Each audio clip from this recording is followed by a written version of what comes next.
Madhusudan 100% desi ghee, purity tested by gas chromatography. Madhusudan दही, UHT milk and charge।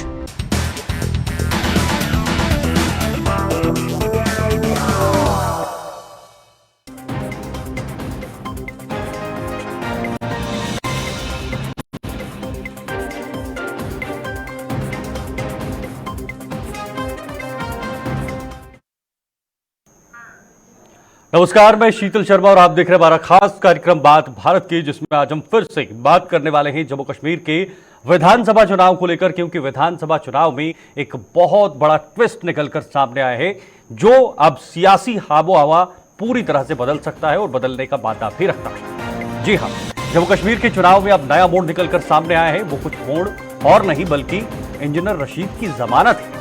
जी हां, उन्हें अंतरिम जमानत 2 अक्टूबर तक मिल चुकी है और अब वो प्रचार प्रसार भी कर सकते हैं। इस जमानत के बाद अब कहीं ना कहीं सियासी जो तकरार है वो भी और ज्यादा बढ़ गई है। पीडीपी हो, नेशनल कॉन्फ्रेंस हो या फिर अन्य पार्टियां हो, सभी दल इस वक्त यही सोच रहे हैं कि वो इंजीनियर रशीद जिन्होंने लोकसभा चुनाव जेल के अंदर से जीते और पूर्व मुख्यमंत्री उमर अब्दुल्ला को हराया, सोचो जब वो बाहर आएंगे तो क्या सियासी समीकरण बदल जाएंगे, क्या सियासत बदल जाएगी, क्या यहां पर अब नई तस्वीर निकलकर सामने आएगी।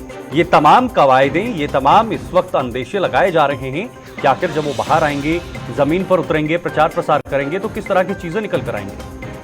अभी वो बाहर आएंगे, जेल से जब बाहर आएंगे तो जमीन पर उतर के क्या तस्वीर होगी वो आपको भी दिखाएंगे। लेकिन उससे पहले जो जम्मू कश्मीर की सियासत है उसमें गहमा गहमी तेज हो गई है। पूर्व मुख्यमंत्री उमर अब्दुल्ला ने भी इंजीनियर रशीद की जमानत को लेकर क्या कुछ कहा है वो आपको सुनाएंगे।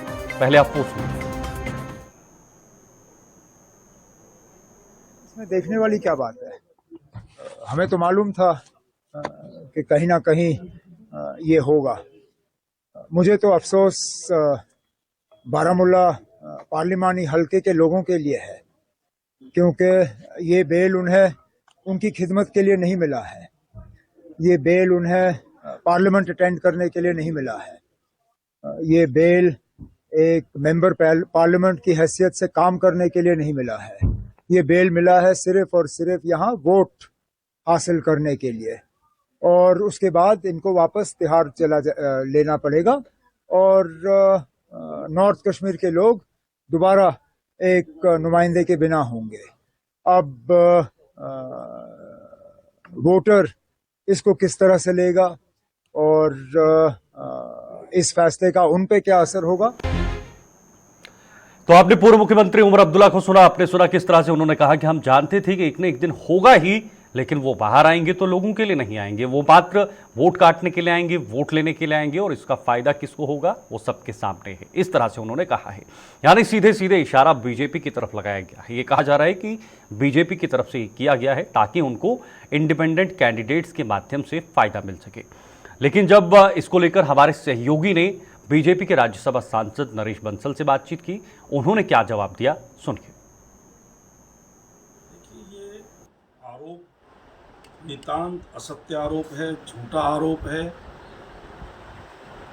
क्योंकि इससे पहले भी केजरीवाल जी को लोकसभा चुनाव में जमानत मिली है, अंतरिम जमानत मिली है लोकतंत्र के लिए। अगर जमानत देने का काम ये न्यायालय का होता है, न्यायालय की कोई बात होती है तो सबको पालन करना होता है। इंजीनियर रशीद जेल में है, ये सबको मालूम है, लेकिन ये भी सबको मालूम है कि वो जेल में रहते हुए लोकसभा का चुनाव जीते हैं।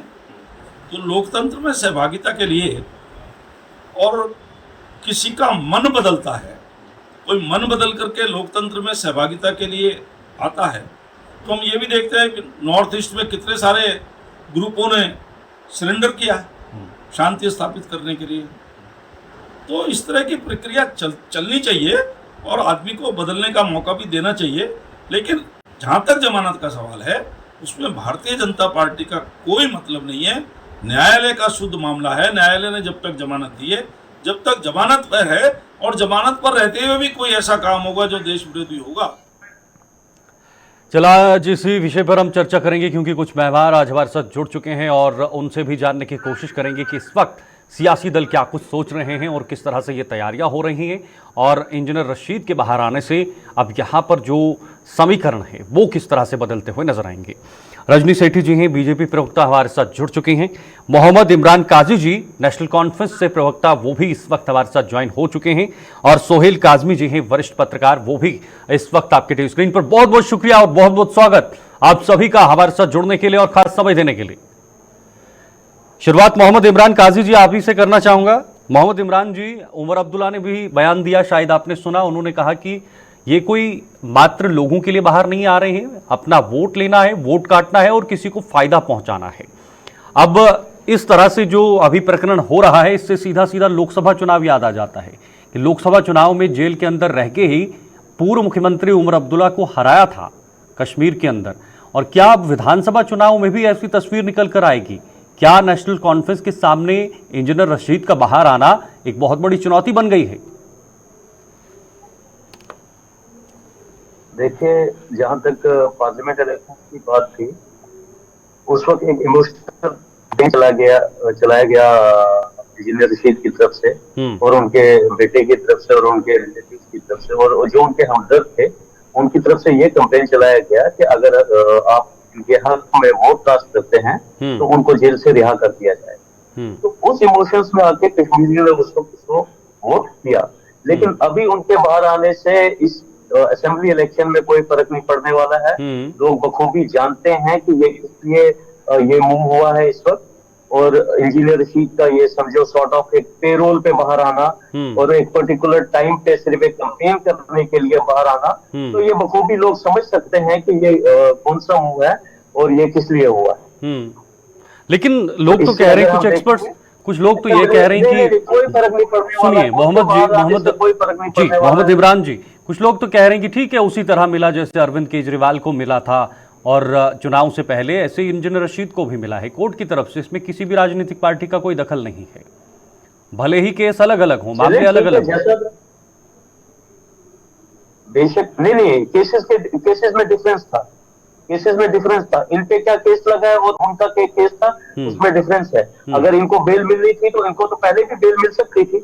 पर्टिकुलर इसी टाइम पे आप कैंपेन के लिए आप बेल दे रहे हो किसी बंदे को, वो भी ऐसे केसेस में जहां आपकी बेल बहुत बार डिसमिस की गई।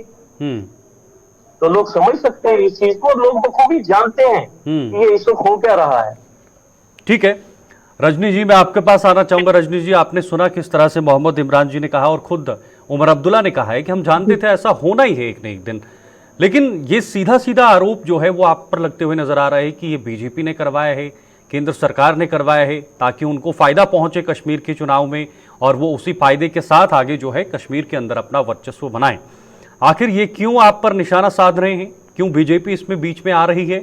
और साथ साथ मैं आपसे यही जानना चाहूंगा, जिस राष्ट्रवाद का आप डंका पीटते हैं, जिन चीजों का, आतंकवाद, अलगावाद को खत्म करने का डंका पीटते हैं, तो क्या जिन पर ये केसेस लगे हुए हैं उन्हें इस तरह से जमानत मिलनी चाहिए?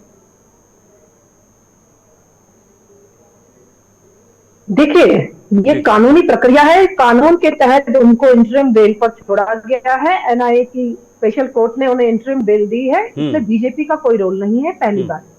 उमर अब्दुल्ला जी पढ़े लिखे नेता है, आप समर्थन करते हैं इस चीज का? बेल मिलनी चाहिए थी? देखिए, नहीं, हम इस चीज का समर्थन, कानून की प्रक्रिया में जो डिसीजन होते हैं वो कानून के दायरे में होते हैं, उसमें बीजेपी का कोई रोल नहीं है।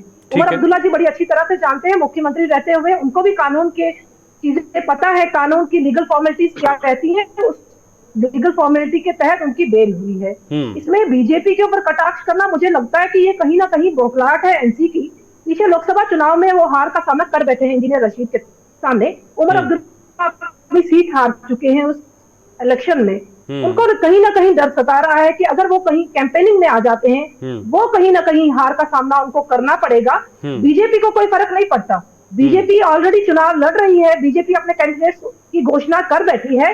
डर इन पार्टीज को लग रहा है जिनको पता है कि लोग समझ गए हैं, इन्होंने जो कारनामे 70 साल 75 साल में जम्मू कश्मीर में किए हैं वो पर्दाफाश लोगों के सामने हो चुका है। अब इंजीनियर रशीद के आने से डर इन लोगों को है, बीजेपी को कोई डर नहीं है। ठीक है, बीजेपी को कोई डर नहीं है। सोहेल काजमी जी वरिष्ठ पत्रकार हैं, वो भी हमारे साथ बने हुए हैं, मैं उनके पास भी जाना चाहूंगा। सोहेल जी, इस पूरे प्रकरण को कैसे देख रहे हैं आप? इंजीनियर रशीद का बाहर आना क्या सियासत बदलता है जम्मू कश्मीर का, क्या समीकरण बदलेंगे, किसको फायदा होगा, किसको नुकसान होगा? और जो बीजेपी कह रही है कि ये लीगल प्रोसीजर है, एक प्रोसेस है, कानूनी कार्रवाई है या कानून के तहत उनको जमानत दी गई है, इसमें किसी राजनीतिक दल का कोई रोल नहीं है और ना होना चाहिए, आप कैसे देखते हैं? देखिए सर, जैसे रजनी सेठी जी ने कहा कि ये पटियाला कोर्ट से इनको जमानत मिली है, 2-3 बार अर्जी इनकी रिजेक्ट हुई है और कोर्ट के जो मामलात होते हैं उसमें कोई पॉलिटिकल इंटरवेंशन नहीं होती है। और इसलिए पहला केस नहीं, इससे पहले भी नॉर्थ ईस्ट में, यूपी में, बिहार में बहुत से लोग हैं जो जेलों से इलेक्शन जीते हैं जब तक वो कन्विक्ट नहीं होते हैं, और उसके बाद उनकी जमानतें रिजेक्ट भी होती हैं और जमानत मिल भी जाती है। और ठीक है, कोर्ट ने उनको जमानत दी है और मुझे लगता है जिस पॉपुलैरिटी से, जिस सिंपैथी से वो पार्लियामेंट इलेक्शन जीते हैं और जब वो बाहर आ रहे हैं, तो मैं समझता हूं कि जम्मू कश्मीर का ये जो फेस्टिवल है इलेक्शन का, इसमें और कलर्स जो हैं वो भरेंगे।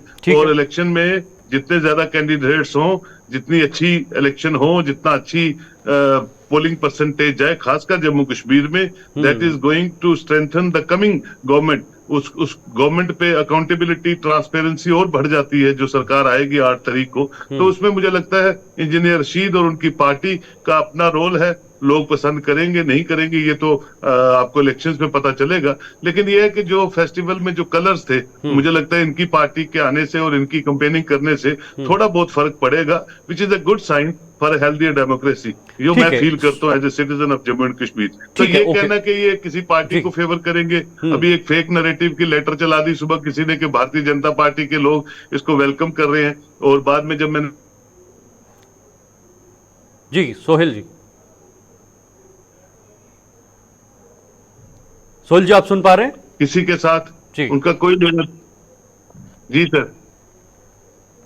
सर जी बोलिए।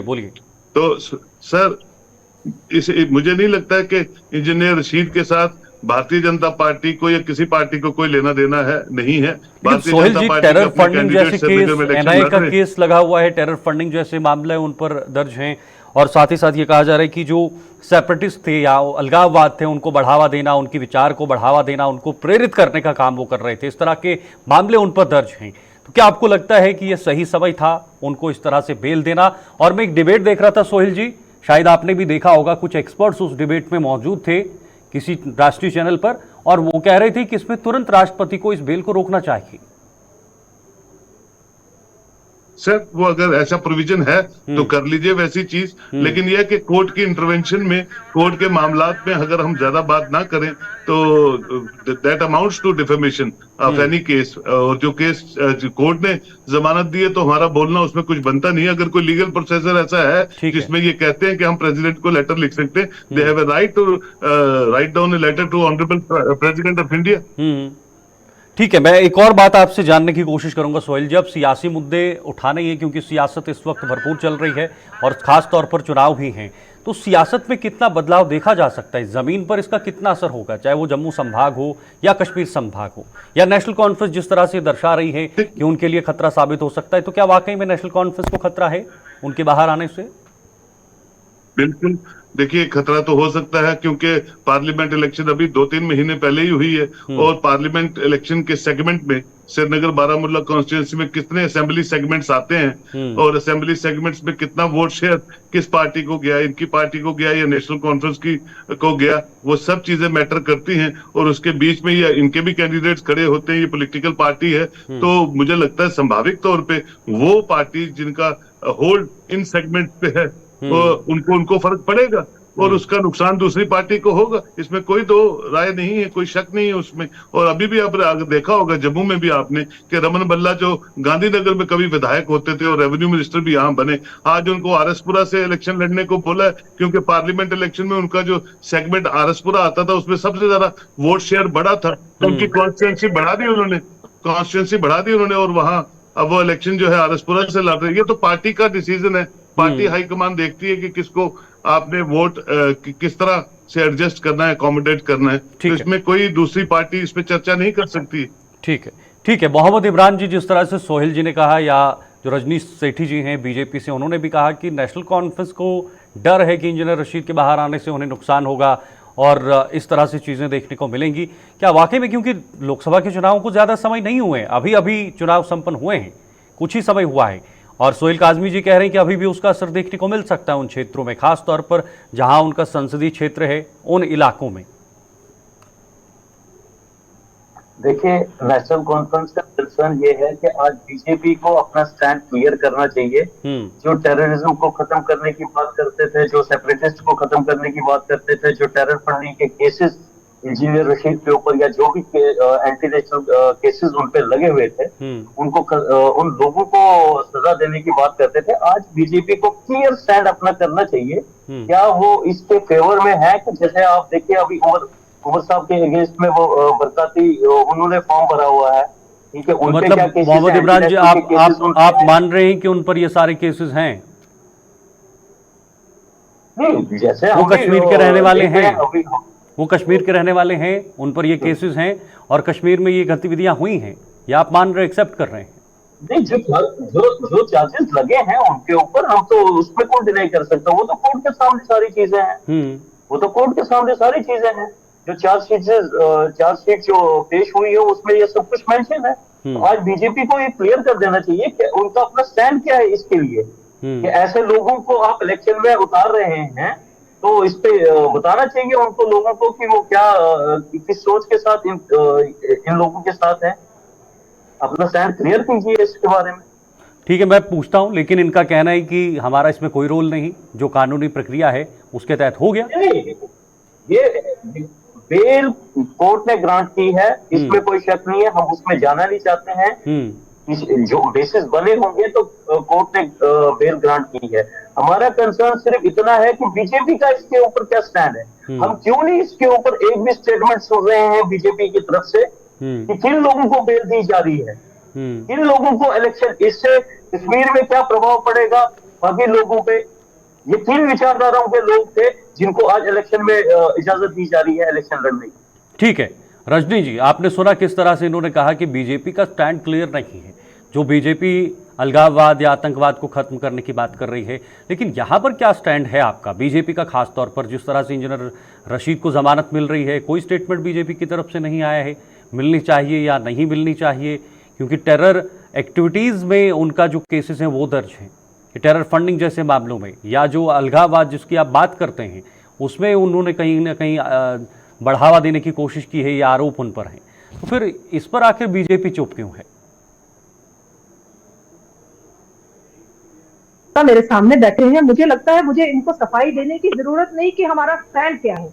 आपका स्टैंड क्या है? आपके मैनिफेस्टो में दिख गया कि 370 को आप वापस लाना चाहते हैं, अलगाववाद को फिर से दोबारा पनपाना चाहते हैं, बट हमारे मैनिफेस्टो में ये बताया गया कि 0 टॉलरेंस फॉर टेररिज्म। जब तक टेररिज्म का सफाया नहीं होगा तब तक हम लोग शांति से नहीं बैठेंगे। पाकिस्तान के साथ वार्ता नहीं होगी जब तक टेररिज्म खत्म नहीं होगा। इनका स्टैंड ये है कि पाकिस्तान के साथ बात की जाए। ये मेरे से सवाल नहीं कर सकते, पहले ये अपने पे सवाल खड़ा करे कि 70-75 साल में आतंकवाद को पनाह दी किसने जम्मू कश्मीर में। आज ये सवाल कर रहे हैं इंजीनियर रशीद पे। इंजीनियर रशीद के ऊपर टेरर फंडिंग का केस है, वो कोर्ट देख रही है। भाजपा ने कभी सपोर्ट नहीं किया कि ऐसे लोगों को बेल देके छोड़ा जाए। हम कोर्ट के डिसीजन का सम्मान करते हैं, उसके ऊपर हमारी टिप्पणी करना बनती नहीं है। क्या चाहते हैं कि हम सड़कों पर प्रोटेस्ट करें, इनके बेल को रिजेक्ट करने की बात करें? हम अपनी मर्यादा समझते हैं, लीगल प्रोसेस क्या है वो भी हम समझते हैं, बट इनको इस समय ये मुद्दा चाहिए कि बीजेपी के ऊपर कटाक्ष करके बीजेपी के ऊपर ठीकरा फोड़ना चाहते हैं। पहले ये अपनी करतूतों का सफाया हमारे सामने बताएं कि इन्होंने 70-75 साल में जम्मू कश्मीर को दिया क्या, इनका स्टैंड क्या है टेरर के लिए, इनका स्टैंड क्या है अलगाववाद के लिए। अगर इनकी क्लियरिटी थी कि हमने अलगाववाद खत्म करना है, उग्रवाद खत्म करना है, तो इन्होंने अपने मैनिफेस्टो में ये पॉइंट्स क्यों दिए? पहले ये मुझे सवाल का जवाब दे, फिर ये बीजेपी के ऊपर सवाल करे। इमरान जी, जवाब दीजिएगा। देखिए, ये चीज बिल्कुल क्लियर है कि 2012 से लेके 2020-22 तक 23 तक आप देखेंगे कि आपको जम्मू प्रोविंस में कहीं भी कोई भी टेरर एक्टिविटी नहीं दिखती थी। वो चीज भी कब शुरू होगी? अब इस चीज के बारे में तो भाजपा खूब बताएगी, जिनके पास यहाँ पे सरकार थी, सेंटर में सरकार थी, यहाँ एलजी थे, उनको बताना चाहिए कि ये एक्टिविटीज कैसे बढ़ी। बाकी रही बात कि हमारे मंशूर की है कि हमने पाकिस्तान के साथ बात करने की बात की, देखिए, जिसके घर को आग लगी होती है उसी को उसका दर्द होता है। जहां हर तरफ से गोली चले भाई और घर वहां पे आपका नहीं है, कश्मीरी हम मरे, जम्मू कश्मीर के रहने वाले हैं। उस आग चीज लगाई को भी आप लोगों ने ही है। मैडम एक सेकंड, आप मेरे को बात करनी चाहिए प्लीज। मैं आपके बीच में नहीं बोला, प्लीज। नहीं नहीं, झूठ झूठ झूठ ना फैलाए ना लोगों में। आग लगाई किसने जम्मू कश्मीर में? रिगिंग किसने की? जम्मू कश्मीर में इलेक्शनों में हेरफेर किसने की? आपकी पार्टी ने। वो बताइए ना लोगों को। नहीं, आपके कहने से किसी के हेरफेर नहीं होते हैं। ये एलिगेशन नहीं, मेरे कहने से नहीं है भाई साहब, लगे हैं। ये proof 2014 के allegation पार्लियामेंट नहीं है। इलेक्शन में भी, 2019 साक्षात है के भी, इसके। बहुत सारे इलेक्शन में। आप उन मुद्दों पे नहीं जाइए, आप उन मुद्दों पे नहीं जाइए। जो मुद्दा इस वक्त है आप उस पर क्यों डिस्कस मुद्दों पे नहीं कीजिए। चाहिए भाई आप साहब? क्यों नहीं क्लियरली तबाही स्टैंड करते हैं कि आप लोगों आपका ने की, आप इंजीनियर रशीद के ऊपर सारा कर रहे हैं। आप लोगों ने क्या किया जम्मू कश्मीर में? बरकाती जैसे बंदे के आपके इलेक्शन लड़ने के ऊपर आपके क्या स्टैंड है? आप क्यों नहीं बोलते हैं?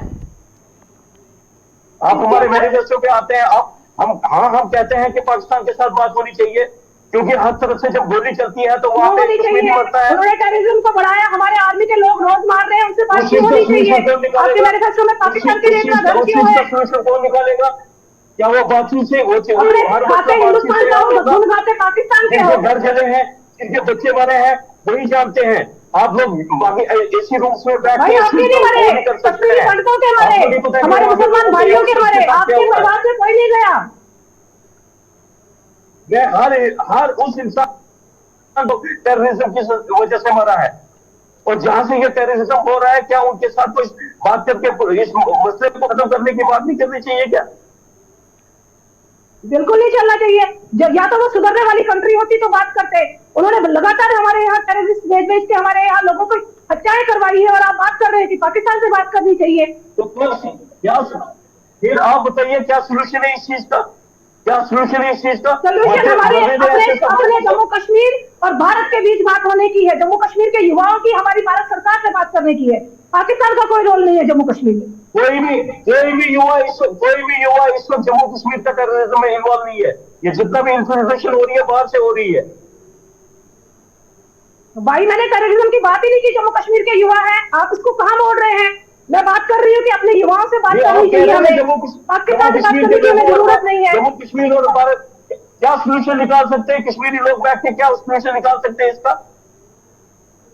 ठीक है, ओके ओके ओके, आप पाकिस्तान से क्या सोल्यूशन लेंगे? ठीक है। जो खुद भुखमरी की कगार पे खड़ा कंट्री है, वो हमें सोल्यूशन देगी। ठीक है, ओके। मोहम्मद इमरान जी रोकना चाहूंगा, रजनी जी आपको भी रोकना चाहूंगा। ठीक है इमरान जी आपको सिर्फ यही मुद्दे आते हैं, पाकिस्तान का मुद्दा आता है, हिंदू मुस्लिम का मुद्दा आता है। इमरान जी बाकी में हमने इमरान जी मैनिफेस्टो में आपके पाकिस्तान के साथ बातचीत का मुद्दा है। आपने 10 साल में इसे डायरेक्टली इनडायरेक्टली जम्मू कश्मीर में। मोहम्मद इमरान जी मेरी बात भी तो सुनिए आप, समय मेरे पास कम है। सोहेल जी भी बने हुए मेरे साथ। ठीक है मोहम्मद इमरान जी सुनिए मेरी बात सुनिए। जिस पाकिस्तान की आप बात कर रहे हैं वो आपके मैनिफेस्टो में है, वो शायद आपको मानना पड़ेगा सर। और जिस आतंकवाद और जिस टेररिज्म की आप बात कर रहे हैं वो आज का नहीं, 1987 शायद आपको याद होगा जब चुनाव हुए थे जम्मू कश्मीर के अंदर, और वही धांधली इस आतंकवाद के पीछे सबसे बड़ी वजह बताई जा रही है। आप मान रहे हैं या नहीं मान रहे हैं? सर मुझे एक चीज बार बार आप 1987 को कोट करते हैं बहुत सारी जगहों पे। मुझे एक चीज बताइए, यहाँ हमारी सोसाइटी में एक छोटा सा इंसिडेंट भी होता है, उसके भी 10 कंप्लेंट्स लगती हैं। अगर इतनी बड़ी रिगिंग हुई है, इतना बड़ा इलेक्शन रिग हुआ है, तब रिजल्ट्स में कितनी कंप्लेंट्स आपके पास इस वक्त मौजूद हैं 1987 के इलेक्शंस की? क्या किसी बंदे में इतना भी नहीं था वहां पे कि हम कंप्लेंट करें?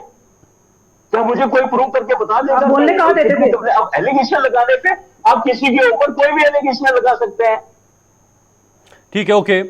सोहेल जी मैं आप ही के पास आना चाहूंगा। आपने पॉलिटिकल पार्टीज को सुना, दोनों को सुना, और आप राजनीति को बहुत गहराई से देखते हैं। मैं हर डिबेट में इसका जिक्र करता हूं कि आप नज़दीक से देखते हैं, आपको पता है इस वक्त क्या होना है, क्या चीज़ें ज़मीन पर हो रही हैं, क्या चीज़ें सही से होनी चाहिए।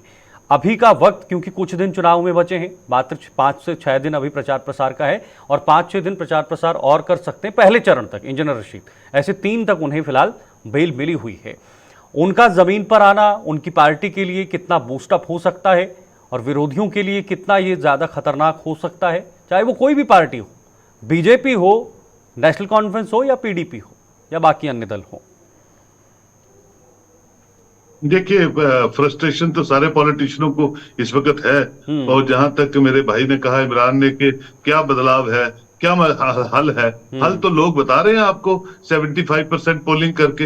हल तो बता रहे हैं लोग आपको खुल के, अपने मैनिफेस्टोज को लेके, अपने अपने झंडों को लेके, अपने अपने स्लोगन्स को लेके। यही तो बदलाव है जो जम्मू कश्मीर के लोग खुद कर रहे हैं। जहां तक पाकिस्तान से बात करने की बात है, हिंदुस्तान की जो फॉरेन पॉलिसी आज पूरी दुनिया में बड़ी मकबूल तरीन है, बड़ी फेमस है, और पूरी दुनिया जो है हिंदुस्तान की फॉरेन पॉलिसी को मानता है, जानता है। अगर फारूक साहब या उमर साहब भी कल चीफ मिनिस्टर आ जाएंगे तो वो भी पाकिस्तान से बात नहीं कर सकते।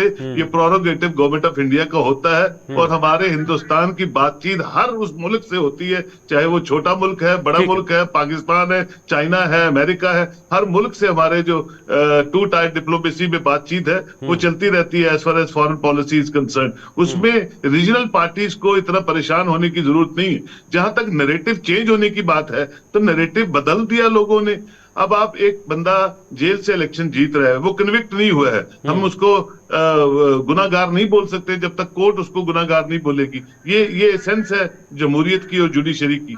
और वो अब बाहर आया है और वो जेल में बैठ के वो इलेक्शन जीतता है और भारी भरकम वोटों से जीतता है। उसी की पार्लियामेंट सेगमेंट में असेंबली सेगमेंट्स आती है, असेंबली सेगमेंट्स में उनके लोग खड़े हैं।